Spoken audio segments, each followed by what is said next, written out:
जोमेटो और इन सब के जो टी शर्ट्स हैं जो कि एक्चुअली में it's helping you market for the company, उसके पेमेंट्स भी खुद वर्कर से ही लेते हैं. My first article on the Hindu newspaper was the whims of a digital boss. तो उनसे मैंने पूछा, आई एम श्योर कि आपको इसके लिए एक्स्ट्रा पेमेंट मिल रही होगी ना, आप इतना भारी लाए.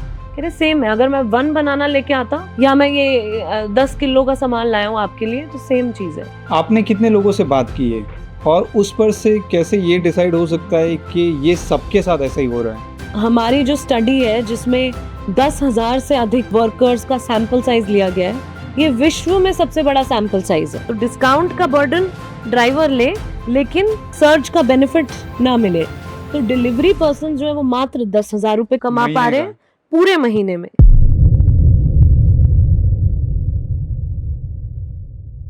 प्रिजनर्स ऑन व्हील्स, जब मैंने ये सुना तो मुझे ऐसा लगा शायद ये कोई एक बुक है या किसी के बारे में पर्टिकुलर कहानी है, बट ऐसा तो कुछ नहीं है. पार्शली ये उन लोगों की कहानी है जो स्विगी, जोमेटो, ओला, उबर जैसी कंपनीज में काम करते हैं.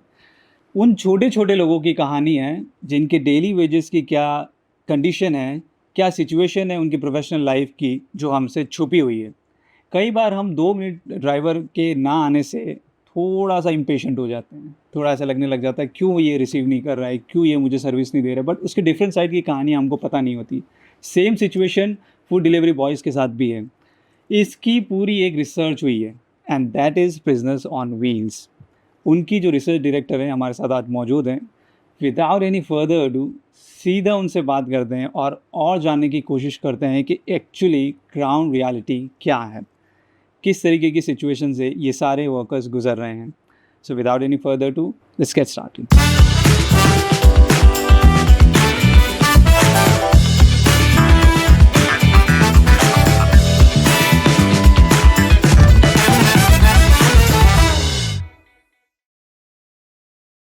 First of all thank you so much कि आपने टाइम निकाला आज के सेशन के लिए एंड ऑफ कोर्स पॉडकास्ट के लिए.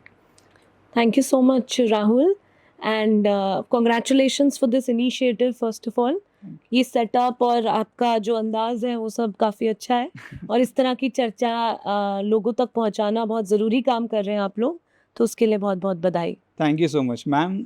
Session was very amazing. बहुत सी ऐसी चीज़ें जानने को मिली जिसके बारे में हम लोग अवेयर नहीं थे. हमें क्या होता है कि हम किसी चीज़ को अगर डिमांड करते हैं तो चाहते हैं कि वो उसी वक्त कंप्लीट हो जाए, वो फुलफ़िल हो जाए. जी. कई बार नहीं हो पाती है. उसकी जो अदर साइड स्टोरी है वो आज आपने बयां की इन ओला, उबर, स्विगी, जोमेटो वर्कर्स की.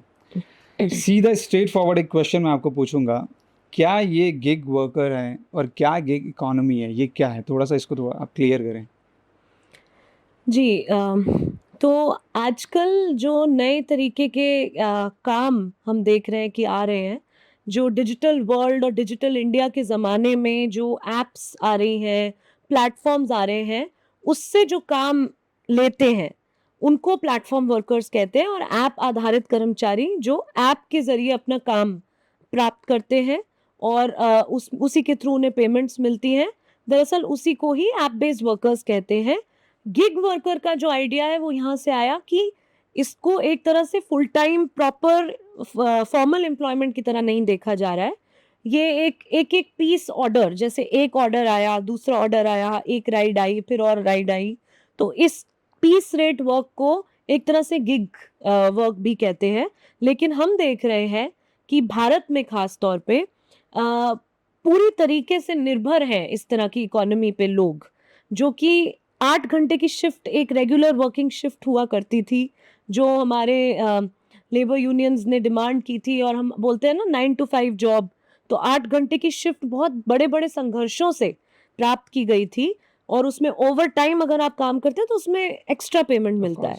लेकिन हम यहाँ पे देख रहे हैं कि लोग 8 घंटे तो छोड़िए, 10 घंटे तो छोड़िए, 12, 14, इवन 16 घंटे काम कर रहे हैं, जिसमें उन्हें कोई ओवर टाइम की पेमेंट नहीं मिल रही है. इनफैक्ट जो मिल रहा है वो भी बिल्कुल कम से बदतर है. और इस तरह का जो असुरक्षाएं हैं, ये जो जॉब्स हैं, इसमें कोई भी तरीके का एक्सीडेंट इंश्योरेंस नहीं होता है. आपने बोला कि 2 मिनट भी डिले हो जाए तो हम एकदम इम्पेशेंट हो जाते हैं. इसीलिए लोग, आपने देखा होगा, ट्रैफिक सिग्नल्स तोड़ तोड़ के जो है जेप्टो, जोमेटो, स्विगी, ये सब चला रहे हैं बहुत तेज़ी से गाड़ी, 10-10 मिनट की डिलीवरी की जो है ऑफ़र्स आ रही हैं, जो हम एज़ कस्टमर्स लुफ़्त भी उठाते हैं। परंतु आप देखेंगे कि इन वर्कर्स बहुत असुरक्षाओं से घिरे हुए हैं। इनके एक्सीडेंट्स आए दिन हो रहे हैं, इनके साथ दुर्घटनाएँ हो रही हैं, इनके साथ मारपीट हो रही है, इनकी चोरी-चकारी हो रही है, इनफैक्ट मर्डर्स तक के केसेस आ रहे हैं। तो ऐसे केस में कोई भी इनकी भरपाई नहीं हो रही, जो कंपनियाँ जिनके साथ ये जुड़े हुए हैं वो कोई ज़िम्मेदारी लेकर तैयार नहीं है।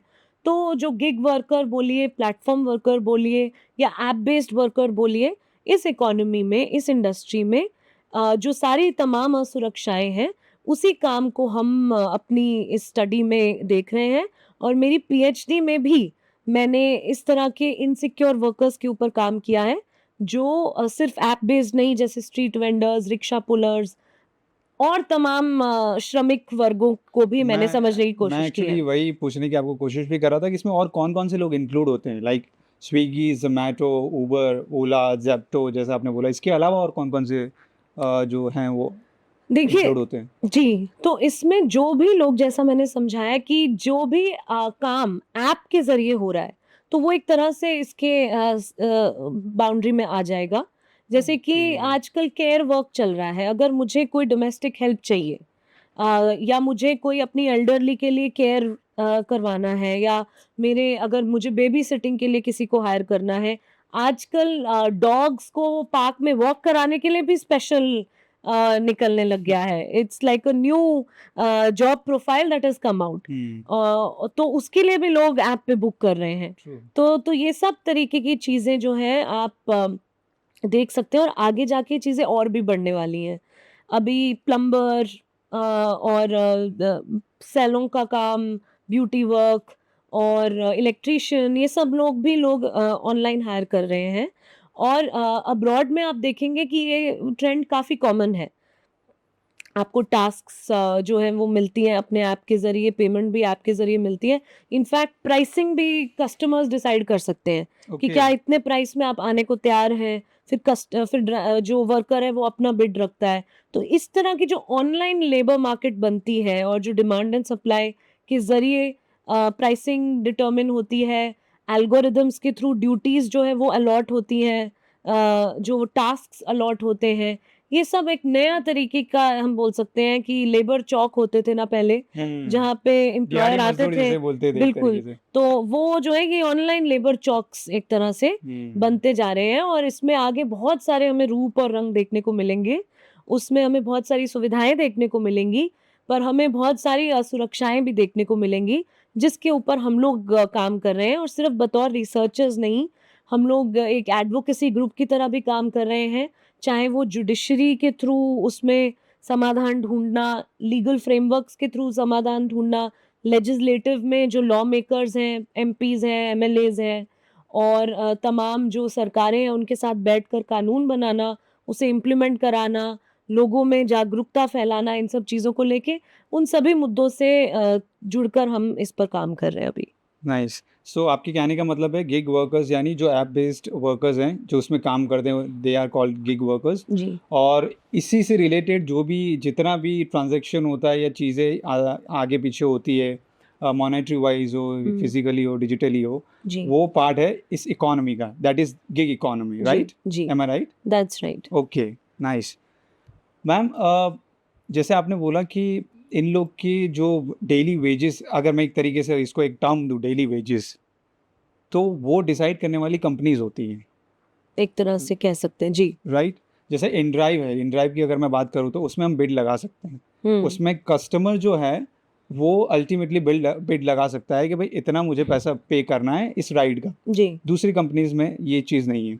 तो ये कैसे डिसाइड करते हैं ये लोग कि इस राइड का इस डिस्टेंस पे कंज्यूमर नीड के अकॉर्डिंग और ड्राइवर की नीड के अकॉर्डिंग ये प्राइसिंग होगा, ये हुँ। कैसे डिसाइड होता है? तो सबसे बड़ी चीज़ जो हमें अपनी स्टडी में भी मालूम पड़ी कि यूनिफ़ॉर्म प्राइसिंग का कोई कॉन्सेप्ट नहीं है, ना ही उसमें कोई ट्रांसपेरेंसी है। बहुत आर्बिट्रेरी तरीके से ये प्राइसिंग डिसाइड होती है।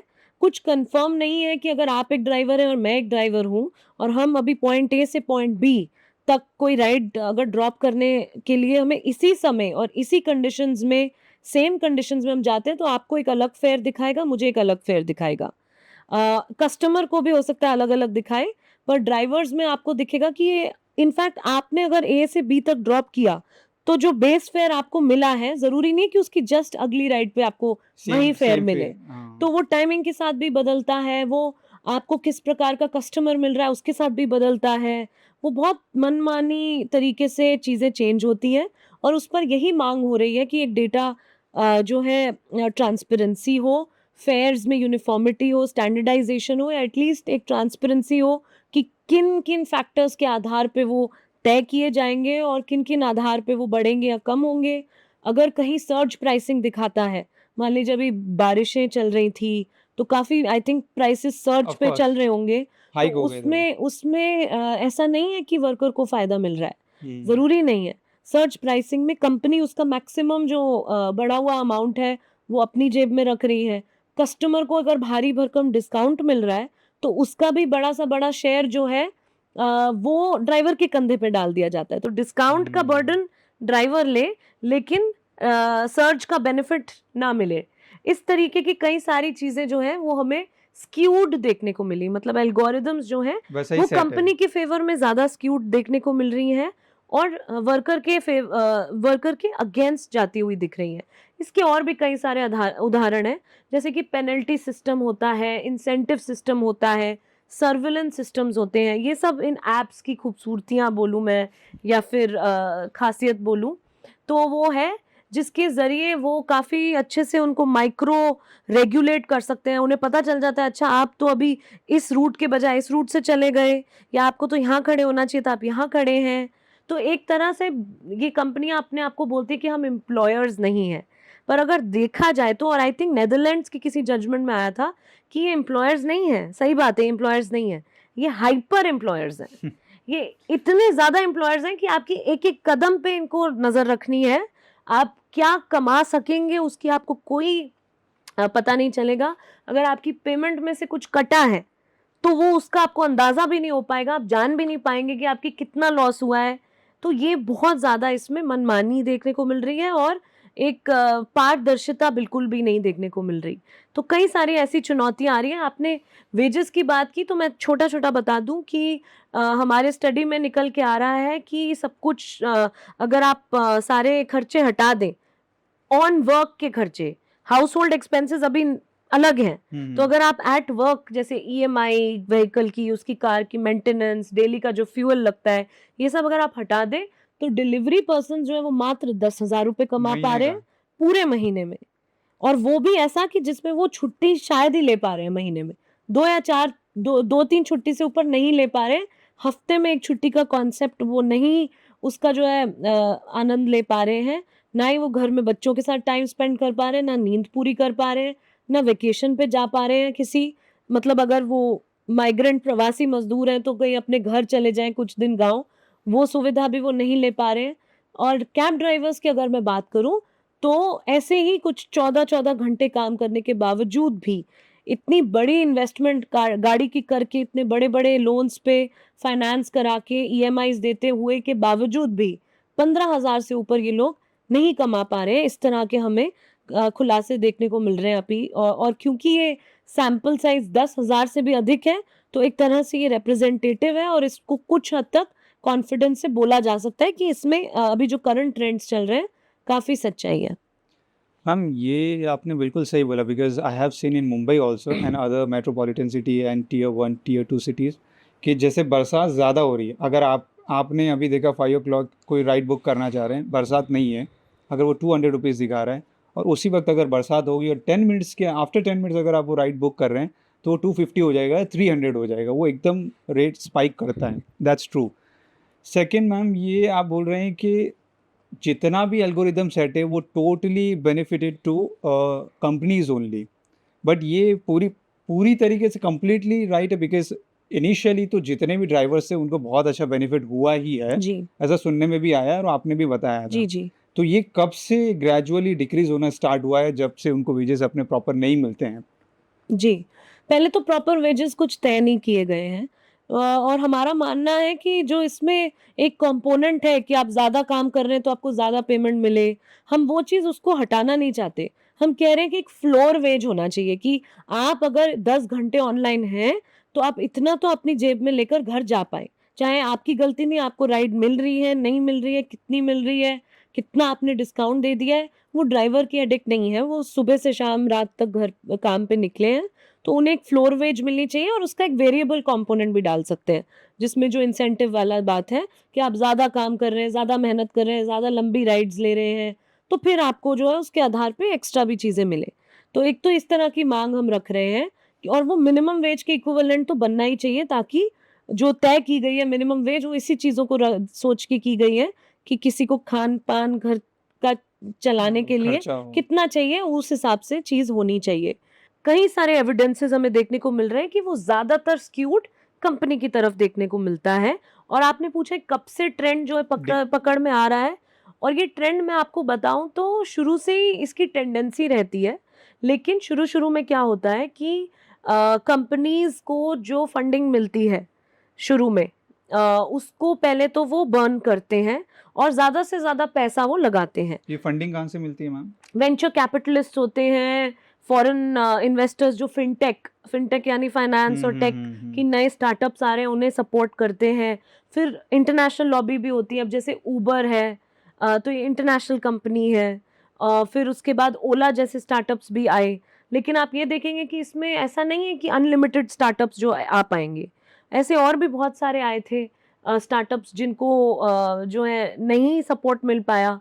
वो कोशिश ये भी कर रहे थे कि ज़्यादा एक कोऑपरेटिव मॉडल हो। उसका क्या रीज़न था सपोर्ट नहीं मिल पाया? वो उसका यही है ना कि क्योंकि बड़ी कंपनीज ऑलरेडी कब्जा कर चुकी हैं मार्केट शेयर में, उनको कस्टमर का भी मिल चुका है, जो है एक अच्छा चंक मिल चुका है, उनको ड्राइवर भी मिल चुके हैं, उनको गाड़ियों की फ्लीट भी मिल चुकी है।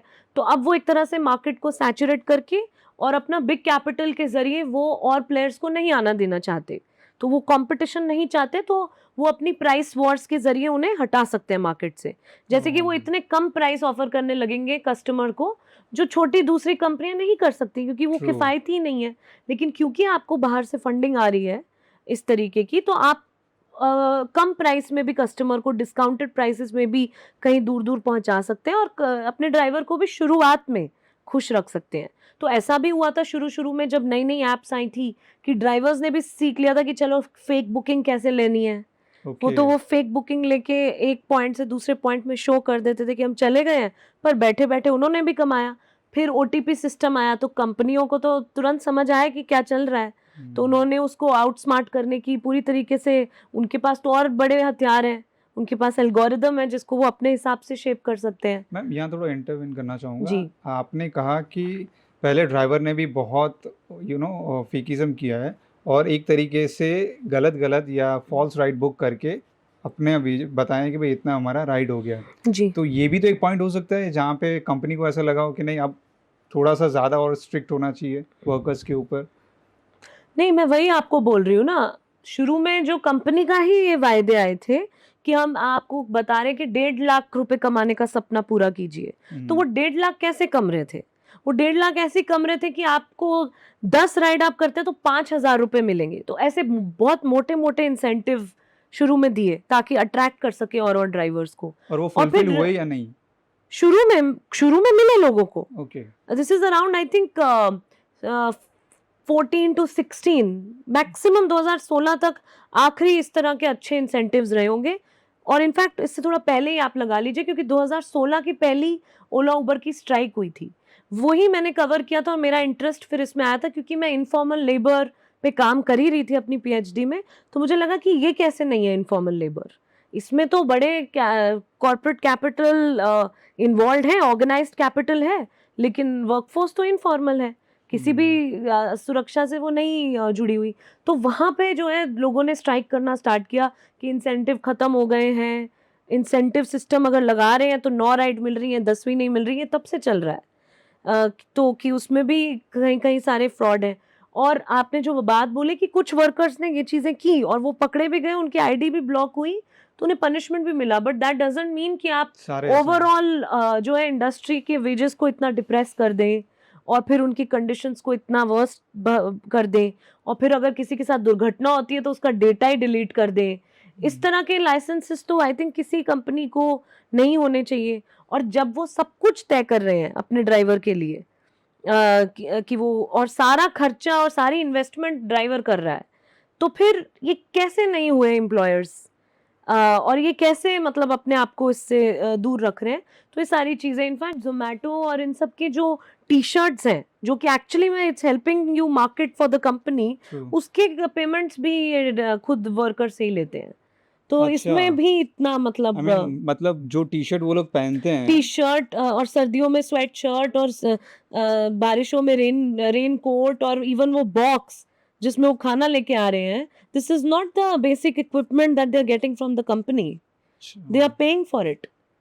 तो इस तरह की भी चीज़ है कि आप समझ सकते हैं कि किस तरीके से वो सब कुछ जो है अपने सारे कॉस्ट्स को आउटसोर्स cover कर दे रहे रहे हैं, और जितने भी बेनिफिट्स हैं वो अपनी तरफ खींचने का प्रयास कर रहे हैं। मैम आपने सेशन में कहा कि government should involve in this, but government का तो काम है कि बिजनेस बॉडी बना के उनको एक स्ट्रक्चर दे के सपोर्ट करना बैक एंड में। फ्रंट में आके गवर्नमेंट कभी भी किस तरीके से काम नहीं करती है, ना ही बिजनेसेस के, जहाँ तक मुझे जितना नॉलेज है। इसमें आप किस तरीके से चाह रही हैं गवर्नमेंट कैसे इन्वॉल्व हो, मतलब पॉलिसीज़ बना के वो साइड में रह जाए, या वो हाफ पार्शली इन्वॉल्व हो पूरी तरीके से जिसमें उनका कंट्रोल हो? बिकॉज फिनटेक से जहाँ से सपोर्ट मिल रहा है पैसों का, तो हो सकता है कि सबसे ज़्यादा प्रेशर उनकी तरफ से भी हो, बिकॉज उन्होंने पैसा लगाया है and they want their money back as soon as possible. तो क्या चाहती हैं आप, गवर्नमेंट किस तरीके से इसके अंदर इन्वॉल्व हो? बिल्कुल, आपने अच्छा सवाल पूछा है, और इसका एक बहुत इंटरेस्टिंग पूरा पॉलिटिकल साइंस है, इकोनॉमिक्स है इसके पीछे, कि what should be the role of state in running the country, its economy and society. ये एक अपने आप में बड़ा फंडामेंटल सवाल है। और इसमें अगर इकोनॉमिकली देखा जाए तो एक फ्री मार्केट मॉडल होता है, एक स्टेट कंट्रोल्ड मॉडल होता है, जो प्लान्ड इकोनॉमी जिसे बोलते हैं, जो पूरी तरीके से स्टेट डिसाइड करता है, सारी जो ओनरशिप है वो स्टेट के पास होती है। चाइना जैसी एक तरह की कंट्री जो आप देख सकते हैं बहुत कैपिटल हैवी कंट्री है, उसका सब कुछ मैक्सिमम स्टेट ओन्ड ही है, इसीलिए अभी भी true. उनकी वन पार्टी सिस्टम में कम्युनिस्ट पार्टी ऑफ इंडिया कहलाता है। लेकिन इंडिया में हमने मिक्स्ड इकोनॉमी मॉडल रखा था। यहाँ पे कुछ एक नई चीज़ें आई हैं, इंटरनेट रेगुलेशन जो है, ये सवाल आ रहा है। जो डिजिटल स्पेसेस हैं उसमें डेटा प्राइवेसी के कानून हैं, उसको रेगुलेट करना ज़रूरी है।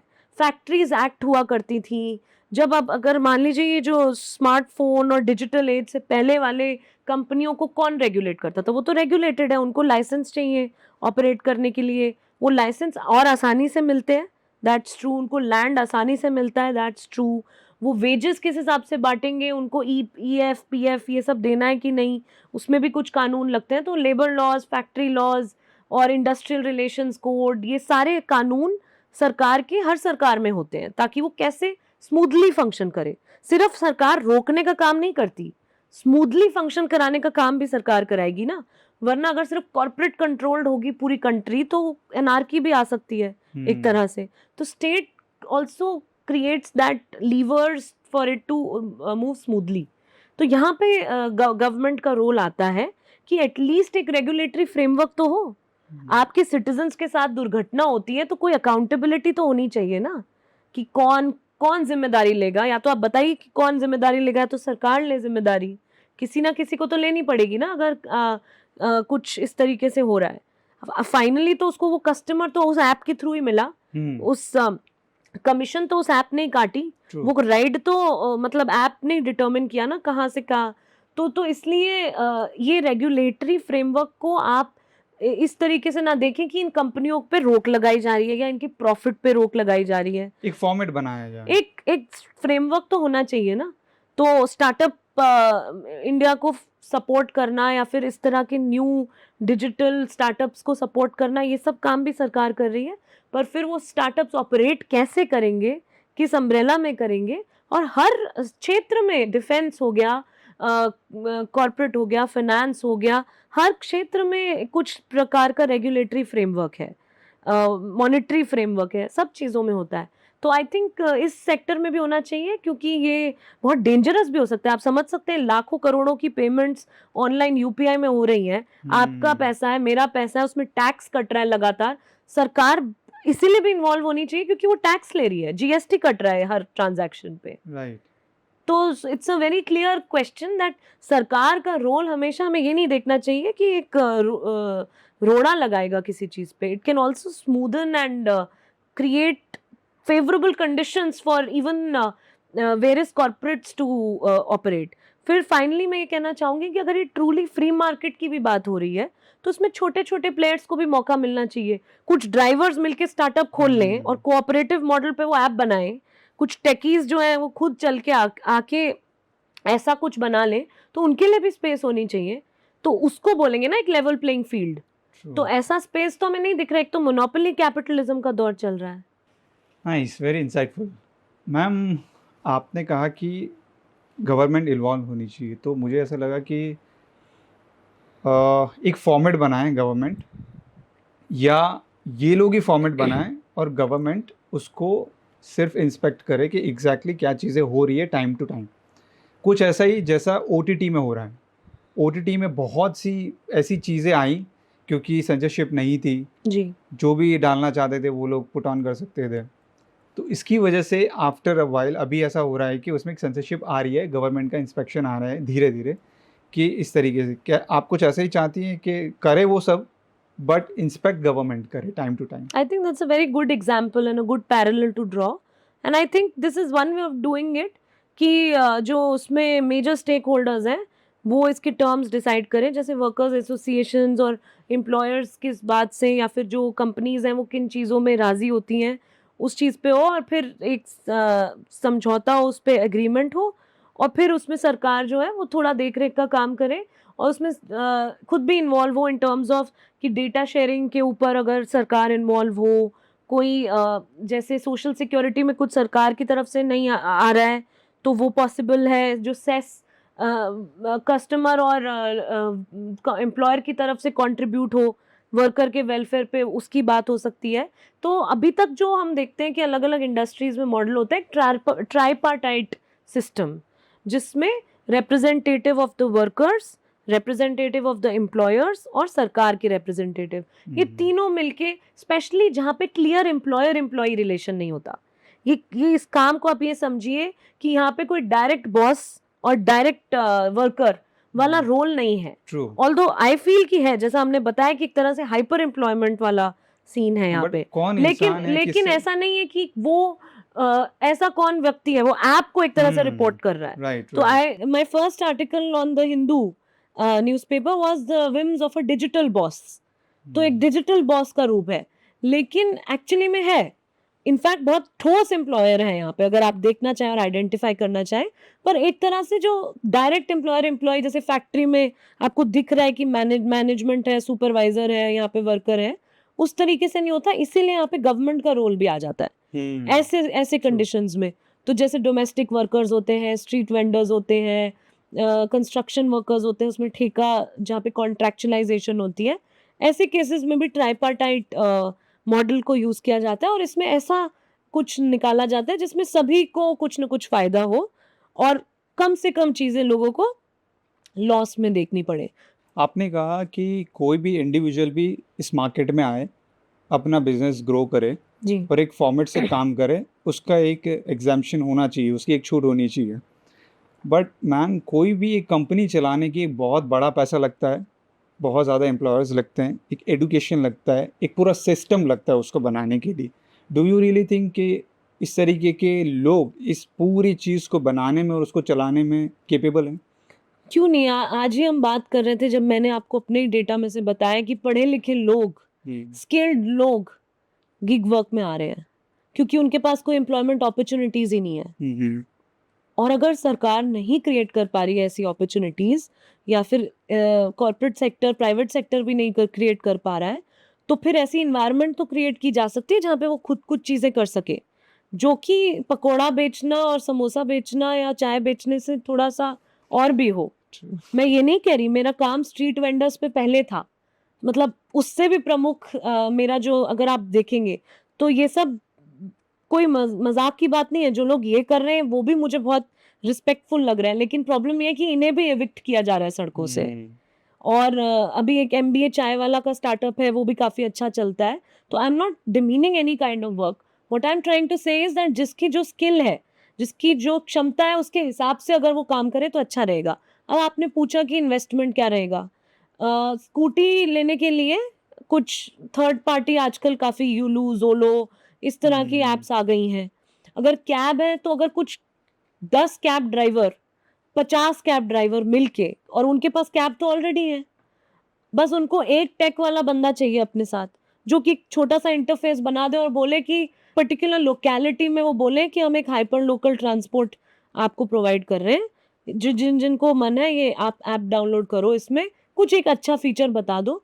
तो उसमें क्या लगा, क्षमताएं बहुत है, हमें उसको एक्सप्लोर करने की बहुत ज़रूरत है। 2015 के बाद सिचुएशन अलग हुई है यहाँ पे इन वर्कर्स की, एम आई राइट? जी, मतलब अब कह सकते हैं जी। ओके, तो उससे पहले कितने वर्कर्स काम करते थे इस तरीके के इकोसिस्टम में? उसके बाद कितने वर्कर्स काम करने लगे 2019 तक? और आफ्टर कोविड क्या रेशियो है अब? कोविड डेफिनेटली एक डिसरप्शन पॉइंट आया था, और मैं आंकड़ा एग्जैक्टली तो नहीं बता सकती प्री 2015 का, ऑब्वियसली अभी से कुछ 1/3 से भी कम ही होगा जो आज है। तो आज का जो डेटा अगर नीति आयोग का आप देखेंगे 2022 की रिपोर्ट के अनुसार, तो 77 लाख था, 77 lakh. But it's a big under reporting according to many estimates. 2.5 से 3 करोड़ गिग वर्कर्स हैं इंडिया में। ये एक, मैं कह रही हूँ, मिनिमम एस्टिमेट है, और विद इन बाय 2028 इसके वो है कि 10 करोड़ तक भी पहुंच सकता है कुछ रिपोर्ट्स के अनुसार। और आप देख सकते हैं ना, क्योंकि कई सारे जॉबलेस लोग अगर इसी फील्ड में आ रहे हैं, जिनका डीमोनेटाइजेशन से, कोविड से, लॉकडाउन से जिन जिन की जॉबें छूटी, वो इसी फील्ड में आ रहे हैं। और फिर ये सबसे आसान है, अगर सबसे बोला जा रहा है कि लेस इन्वेस्टमेंट, लीस्ट इन्वेस्टमेंट वाला काम है, कि आपने किराए पे एक बाइक उठा ली और आप अटैच हो गए, आपके पास बस एक स्मार्टफोन होना चाहिए, बैटरी बैंक होना चाहिए क्योंकि आप जा रहे हैं, इंटरनेट पैक होना चाहिए, इतनी चीज से आप ये काम कर सकते हैं। तो people are finding it as a quick option to come. Part timers को उठा लेंगे आप अगर गिन के, तो और ज्यादा, मतलब आराम से 3 करोड़ तक आज की डेट में ये संख्या एक तरह से पहुंच रहा है, according to some estimates also. तो इट्स अ वेरी बिग, मतलब अगर आप देखें from vote bank point of view, Yeah. From political point of view, electorally and issue wise, सारी पार्टियां अपने मैनिफेस्टो में गिग वर्कर्स को मेंशन करने लग गई हैं, और जो कानून बन रहे हैं उससे भी हम बहुत मोबिलाइज कर रहे हैं। तो ये सारी चीज़ें हम इसमें देख पा रहे हैं। कोविड में ये हुआ था कि आई थिंक इनका काम बढ़ा, स्पेशली ऑनलाइन ग्रोसरी और इन सब डिलीवरीज का, क्योंकि एज यूजुअल हम कस्टमर्स घर बैठे, अब बारिश हो रही है तो वो और कम घर बैठ रहे हैं, संकट के समय पे और ज्यादा फ्रंट लाइन पे ये वर्कर्स काम आके बढ़ आपको जाता है। सर्व करते हैं और मुझे Right, सर्व करते हैं। right. और हीट वेव्स, गहरी गर्मी जब 50 डिग्री टेम्परेचर दिल्ली और बाकी जगहों पे क्रॉस कर रहे थे, हमें घर से नहीं निकलना था एसी को छोड़ के, पर वर्कर्स को हम बुला रहे थे, मतलब डिलीवरी पर्सन को बुला रहे थे, बारिश में या फिर बहुत सर्दी में। ये जो जैकेट्स का भी पैसा इनको ही देना पड़ता है, वो पहन के ये लोग कैसे भी मैनेज करके आ रहे हैं, और कोविड में भी रिस्क लेके ये लोग जो है फ्रंट लाइन वर्कर्स की तरह काम किए।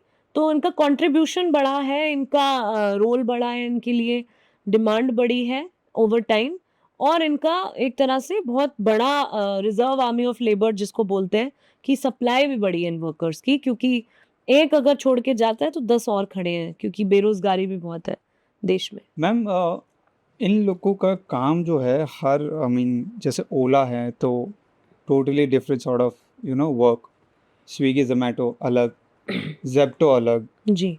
दूसरी और भी कंपनीज की बात करें तो जैसे मैं एक एग्जांपल आपको दूं कि बिग बास्केट है, उनका ग्रोसरी का काम है, तो वो सप्लाई करते हैं from one door to next door. तो उनका जो वेट होता है पर्टिकुलर ग्रोसरी का, आप समझ लीजिए 4-5 केजी से स्टार्ट होता है, it can goes to 10 kgs also, 15 kgs also, but in comparison to Swiggy Zomato उनका वेट उतना नहीं होता है किसी भी पार्सल का, ज़्यादा से ज़्यादा 3 केजीज, 4 केजीज, 5 केजीज। सबसे पहले ये कंपैरिजन आप कैसे करेंगे कि इसका काम ज़्यादा है या उसका काम ज़्यादा है।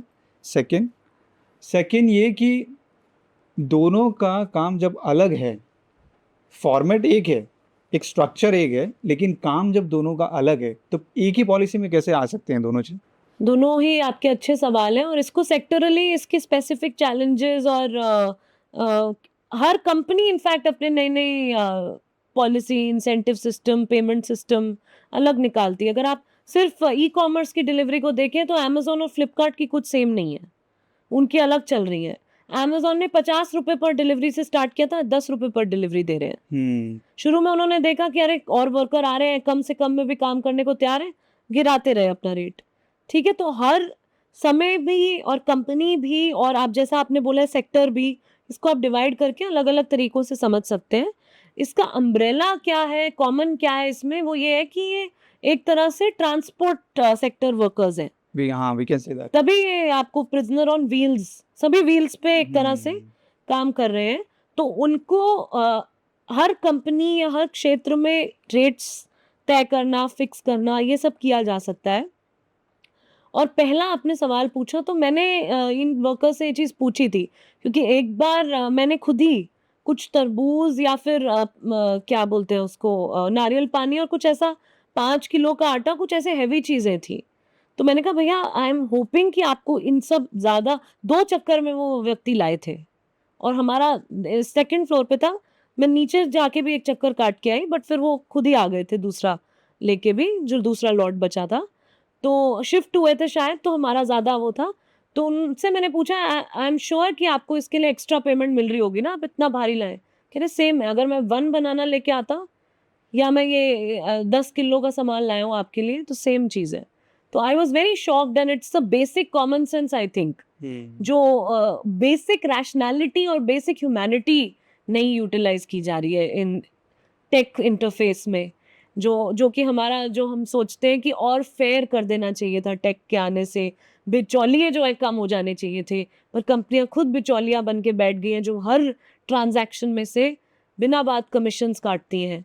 तो ये सारी चीज़ें हैं, हर सेक्टर की अपनी स्पेसिफिकेशंस भी हैं, पर आप एक लार्जर फ्रेमवर्क में देख सकते हैं इस चीज़ों को। हाँ, ऐप जो कैब ड्राइवर्स हैं उनको थोड़ा अलग देखना चाहिए, डिलीवरी वालों को अलग देखना चाहिए, विद इन डिलीवरी जो डिफ्रेंसिएशन है उसको आप देख सकते हैं, but I think there still a commonality when you are deciding on the pricing, the fares, the transparency of data. I think certain common parameters will apply 3 crore से ज़्यादा workers हैं इस इंडस्ट्री में, आपने कहा अप्रॉक्सीमेटली। आपने कितने लोगों से बात की है और उस पर से कैसे ये डिसाइड हो सकता है कि ये सबके साथ ऐसा ही हो रहा है? देखो, हमारी जो स्टडी है जिसमें 10,000 से अधिक वर्कर्स का सैंपल साइज लिया गया है, ये विश्व में सबसे बड़ा सैंपल साइज है। तो ये अगर आप सैम्पलिंग सीखे होंगे या रिसर्च मेथोडोलॉजी आपने कभी पढ़ी होगी, तो 0.1% of the total population is suppose to be a very good sample representation, क्योंकि हम इलेक्शंस का भी सर्वेस करते हैं, तो वी अंडरस्टैंड दैट। तो सैम्पलिंग की आप बात कर रहे थे, तो मुझे लगता है कि बहुत एविडेंस है, बहुत ज़्यादा एविडेंस है।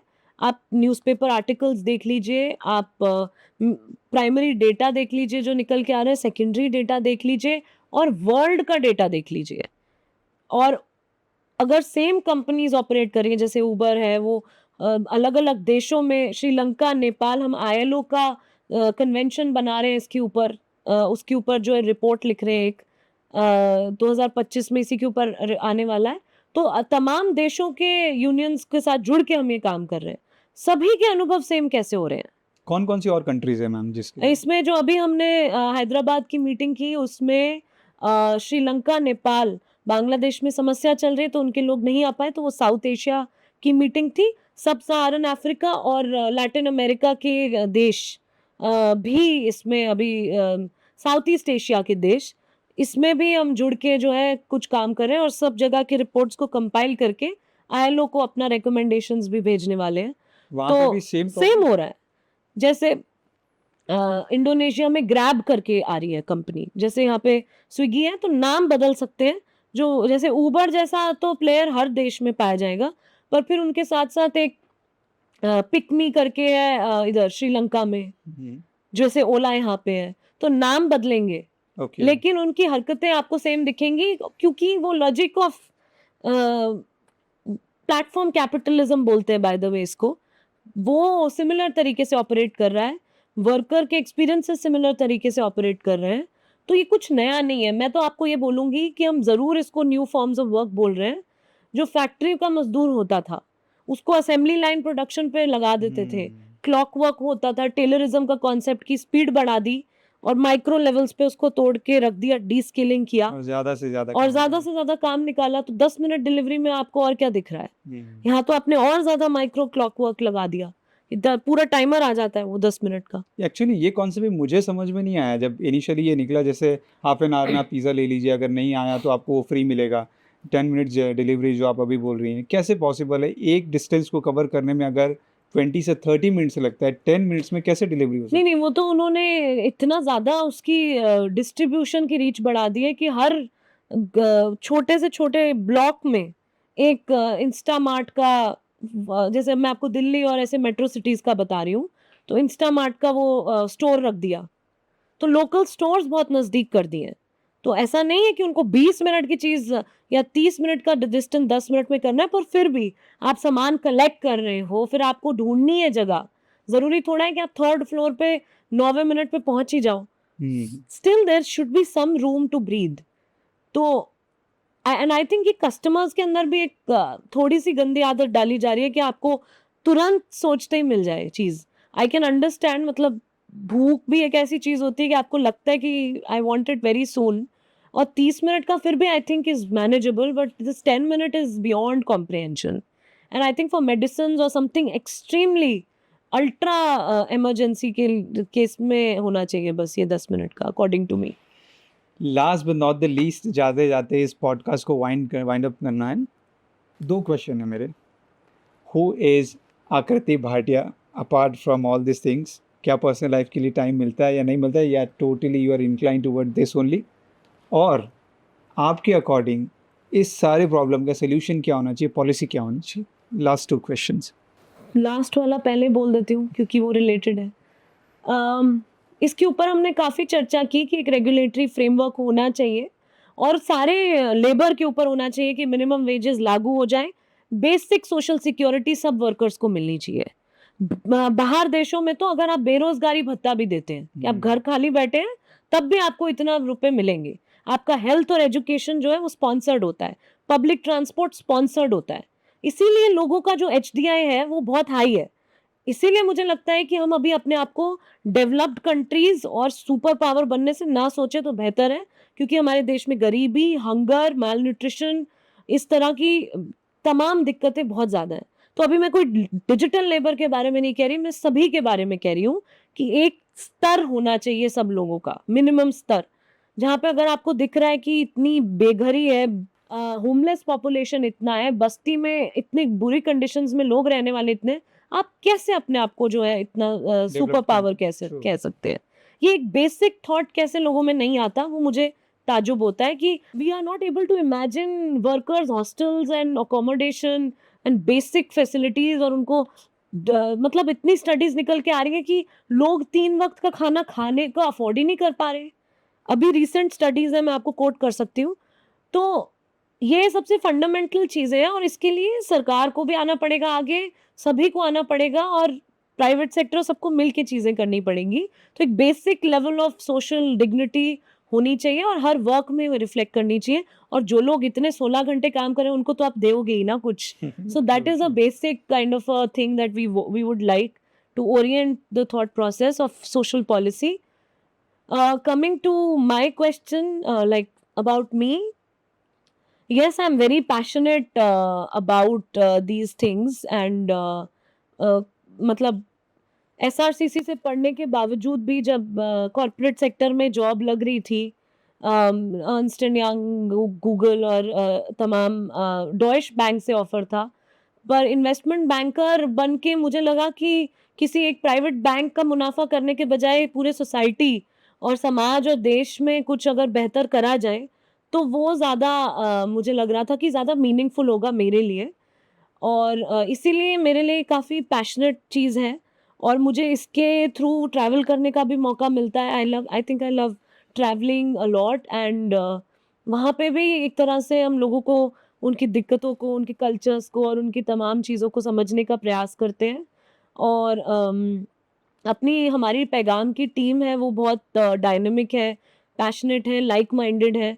तो व्हेन इस तरह के और बहुत सारे लोग जुड़ जाते हैं तो आप इमेजिन कर सकते हैं कि वो किस लेवल ऑफ एनर्जी, स्पार्क और कुछ करने की Speed जो से ज़ील काम है वो आती है। तो that way I am very like driven by team kind of a person and I love singing. तो that's another passion. And I think this journey is all about continuously exploring yourself and evolving. तो अभी ऐसा कोई एक चीज़ नहीं है जिसको मैं बोल सकती हूँ कि वो आकृति भाटिया है। और recently I also got married, but I think my life hasn't changed as much. क्योंकि हम अप्रैल में शादी हुई और उसके तुरंत बाद इलेक्शन के कैंपेन्स में लग गए 2 महीने के लिए। And it was like our idea of honeymoon. So yes, it's little crazy, but then we enjoy this kind of life. Nice. This is It's a something scholar activist life. good to know that it was very insightful. एक different side of story जानने को मिली कि जो हमें दिख रहा है वो तो है, ये जो नहीं दिख रहा है वो आपने बताया। Thank you so much for that. और on behalf of ITM SLS Baroda university मैं आपको ये रिक्वेस्ट भी करूँगा कि हमारी तरफ से अगर हम कुछ कर पाएँ यहाँ से, जैसा कि भी आपने कहा that the studio is very good, we can use it, you are most welcome for that. And apart from that अगर आपको ऐसा लगे कि इस तरीके से ITM SLS Baroda university can support this initiative, please tell us. देखो मेरी नज़रें इस स्टूडियो पे भी है और इस कैंपस कनेक्ट की टीम पे भी है। तो अब आप एक तरह से पैगाम से जुड़ जाइए और साथ में अच्छा काम करते हैं। So बिल्कुल, let's all help each other to kind of make important voices heard. Ma'am ये रैपिड फायर राउंड है, आपको with in a second answer करना होगा। Within a second. Yes.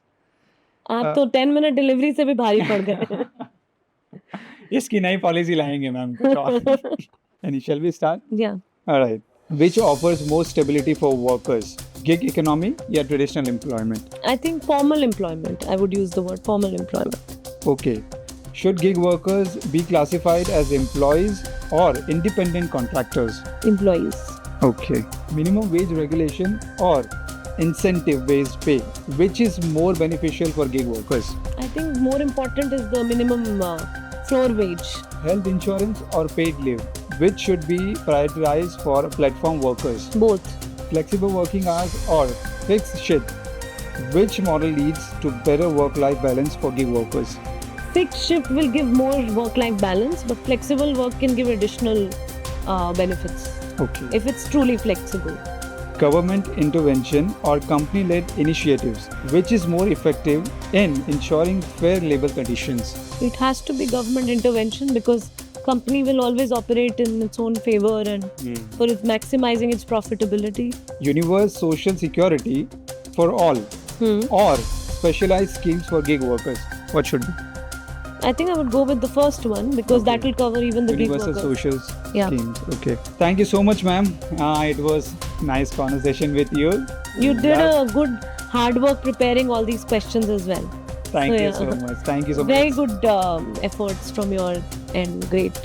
Thank you. From Thank your you so team much. and yourself. We would love to talk to you once again. जब कभी भी ऐसा लगे आपको कि नहीं this is the time we should talk, कि कुछ नया और आया है इसके बारे में, you can contact us and definitely we'll approach you for once again for one more podcast कि जहाँ पर आए और हम इस तरीके से खुल के बात करें। Sure, anytime. Thank you so much, miss.